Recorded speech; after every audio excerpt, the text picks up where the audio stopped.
यार भैया एक आइडिया है मेरे दिमाग में। लाइट अगर वेव है, इसका मतलब उसे कोई मीडियम चाहिए होगा ट्रैवल करने के लिए। इसका मतलब स्पेस खाली नहीं है। अरे वाह भाई, आइडिया तो बड़ा अच्छा है, पर यही सेम चीज 1678 में क्रिश्चियन हाइगन्स द्वारा भी सोची गई थी। According to my wave theory of light, there should be something in the universe, and we will call it ether.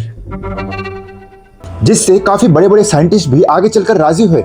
इसका मतलब मैंने सही सोचा। सही तो नहीं मगर अच्छा था, क्योंकि 1887 में दो साइंटिस्ट माइकलसन और मॉर्ले ने ईथर के होने को गलत प्रूफ कर दिया था। वो कैसे? ईथर अगर है तो वो किसी डायरेक्शन में तो फ्लो कर ही रहा होगा। और अगर स्टैटिक भी हो तो अर्थ तो मूव कर ही रही है, यानी अर्थ के रिस्पेक्ट में ईथर कभी ना कभी किसी ना किसी डायरेक्शन में तो मूव कर ही रहा होगा। हाँ, और इसी कारण हमें लाइट की स्पीड में फर्क भी दिखाई देगा। बिल्कुल, जिस तरह नदी की दिशा में बहती हुई नाव की रफ्तार तेज होगी और उसकी उल्टी दिशा में बहती हुई नाव की रफ्तार धीमी। हाँ, क्योंकि लाइट भी तो ईथर के ऊपर ट्रैवल कर रही है। और फिर इस एक्सपेरिमेंट को अंजाम दिया गया, जिसमें लाइट को दो परपेंडिकुलर डायरेक्शन में भेजकर वापस एक सिंगल पॉइंट में इंटरसेक्ट कराया गया, जिससे हमें इंटरफेरेंस पैटर्न देखने को मिला। और लाइट की अलग अलग रफ्तार होने से हमें इंटरफेरेंस पैटर्न में चेंज दिखे। पर ऐसा नहीं हुआ, जिससे प्रूफ हो गया कि ईथर एग्जिस्ट नहीं करता।